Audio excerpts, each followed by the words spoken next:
நுங்குத்தவணை பழமா நுங்காகி பழமாகி கீழே வரும். விழுந்து பழமாகணும்னா நாங்கள் அள்ளி கூட்டுவோம்.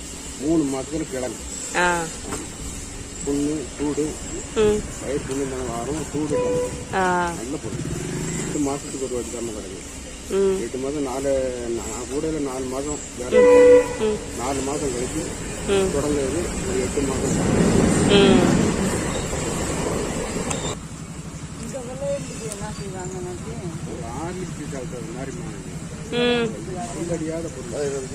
ஹார்லிக்ஸோட இது நல்லது.